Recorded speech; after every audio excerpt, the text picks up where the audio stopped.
पत्नी ने पति से कहा, कितनी देर तक समाचार पत्र पढ़ते रहोगे? यहाँ आओ और अपनी प्यारी बेटी को खाना खिलाओ। पति ने समाचार पत्र को एक तरफ फेंका और बेटी की तरफ ध्यान दिया। बेटी की आंखों में आंसू थे और सामने खाने की प्लेट।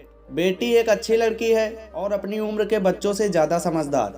पति ने खाने की प्लेट को हाथ में लिया और बेटी से बोला, बेटी खाना क्यों नहीं खा रही? आओ बेटी, मैं खिलाऊं। बेटी, जिसे खाना नहीं भा रहा था, सुबक सुबक कर रोने लगी और कहने लगी, मैं पूरा खाना खा लूंगी, पर एक वादा करना पड़ेगा आपको। वादा? पति ने बेटी को समझाते हुए कहा, इस प्रकार कोई महंगी चीज खरीदने के लिए जिद नहीं करते।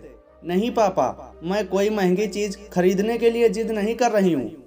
फिर बेटी ने धीरे धीरे खाना खाते हुए कहा, मैं अपने सभी बाल कटवाना चाहती हूँ पापा। इसकी बात सुनकर पति और पत्नी दोनों अचंभित रह गए और बेटी को बहुत समझाया कि लड़कियों के सिर के सारे बाल कटवा कर गंजा होना अच्छा नहीं लगता। पर बेटी ने जवाब दिया, पापा, आपके कहने पर मैंने सड़ा खाना खा लिया जो कि मुझे अच्छा नहीं लग रहा था।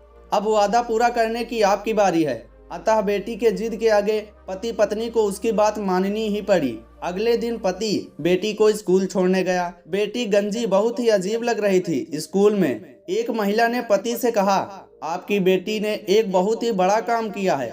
मेरा बेटा कैंसर से पीड़ित है और इलाज में उसके सारे बाल खत्म हो गए हैं और वह इस हालात में स्कूल नहीं आना चाहता था क्योंकि स्कूल में लड़के उसे चिढ़ाते हैं। पर आपकी बेटी ने कहा वो भी गंजी होकर स्कूल आएगी और वह आ गई। इस कारण देखिए मेरा बेटा भी स्कूल आ गया। आप धन्य हैं कि आपके पास ऐसी बेटी है। पति को यह सब सुनकर रोना आ गया और उसने मन ही मन सोचा कि आज बेटी ने सिखा दिया कि प्यार क्या होता है। इस पृथ्वी पर खुशहाल वह नहीं है जो अपनी शर्तों पर जीते हैं, बल्कि खुशहाल वे हैं जो जिन्हें प्यार करते हैं उनके लिए बदल जाते हैं। प्यार के लिए जो खुशी से खुद को बदल दे वही सच्चा प्यार होता है।